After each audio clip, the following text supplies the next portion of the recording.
Hey, Arcturus here. Today we're looking at the Necron Royal Court. It is still the only way to get the Skorpekh Lord, the Plasmancer, Cryptothralls, and Reanimator. Now with some of these, you could make some easy substitutions, use a different crypt tech instead of the Plasmancer. You could use some of the plasma sites from any of the destroyer kits or the kill team set, the Hero Tech Circle, instead of the Cryptothralls. You could use the Doomsday Stalker instead of the Reanimator, but there's not really a substitution for the Skorpekh Lord. Now this, as of recording, was out of stock online. Yeah, so I thought we'd take a look at that today. So, I have the sprue here for you. Lots of various parts. They're the easy builds. You'll notice they have the little pegs and little tiny bits on the sprue. So there's a couple ways you can get this. You can order it directly or buy it directly from Games Workshop. You could get it through the Imperium magazine at one point. I don't know if you can still buy that magazine, but it was one of the issues came with this whole sprue here. And then you could also have gotten it through Indomitus. Unfortunately, this is, as far as I know, the only way to get those specific models, which is a little inconvenient. But you have your Reanimator in the big parts, and then the shoulders. No, those are for the Reanimator. Just kind of let you get a look at the sprue there.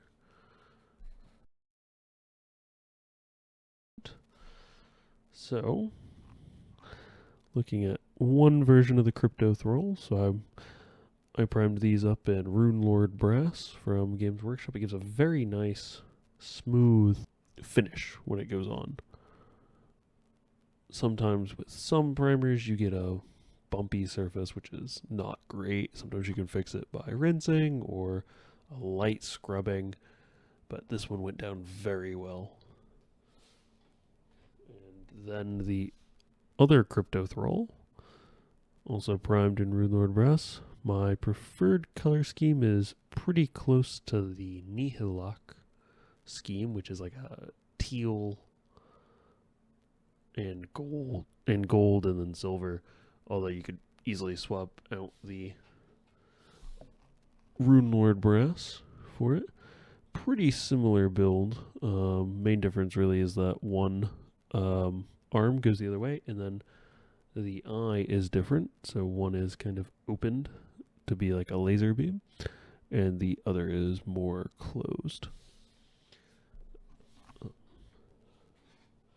In 9th edition, they were pretty good on the field, and it looks like they'll be pretty decent in 10th. With the drop of the index, until we get the codex, they look fairly decent. Necrons as a whole look pretty good. Reanimation looks quite nice. The resurrection orb looks very good as well. Skorpekh Lord finally looks like he might be worth taking. In 9th, he was just always too expensive. And though I haven't looked at the index, at least stat line wise, it looks like it might be a consideration unless he's very expensive. It just depends on how things are points-wise. Those did drop recently. I just haven't had a chance to look, so he might very well still be too expensive for what he does. But it did look like he was doing fairly well on stat line. Plasmancer as well also showed a huge improvement. He now gives critical hits on a 5-up to the squad he's attached on, and does some mortal wounds in the shooting phase, I believe, which is nice. It's a nice little add-in, but that critical hits is really what you'd go for. Now, as far as I'm aware, it does not change your Overwatch. So, not quite as good as it could be, but that would also apply to all the other factions, so it's probably better that it doesn't work like that. This one, you could easily either use him as the Plasmancer or substitute him for any of the other cryptechs, but you could also substitute in one of the other cryptechs and just run them as a Plasmancer, unless you're playing in tournaments. If your friends probably wouldn't have a problem with it if you're playing with them or at the local game store. So he's a cool model, though. It was a shame in 9th that he was pretty bad compared to the Technomancer or the Chronomancer. Psychomancer might be better in 10th, though, but he was also not great in 9th. He's a Egyptian space wizard, so which is really great. I really do like that part of the Necrons, the space pharaohs. And then the Reanimator also received an excellent improvement. So in 9th, his ability only worked on one squad within line of sight with a really short range, so it was very difficult to use. As far as I know, nobody ever used it.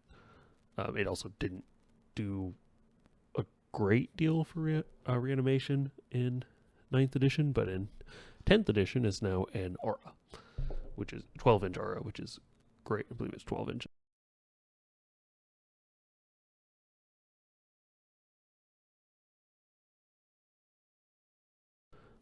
This one was an easy substitute. I actually used this as a substitute for the Doomsday Stalker. Basically the same model. The only difference is the Reanimator has this orb, resurrection orb-like thing, and the Doomsday Stalker has a cannon. That's pretty much the difference. This might actually see some use in 10th edition. It received enough of a benefit that unless it's very expensive, it is probably beneficial. That's all for today. Catch you next time.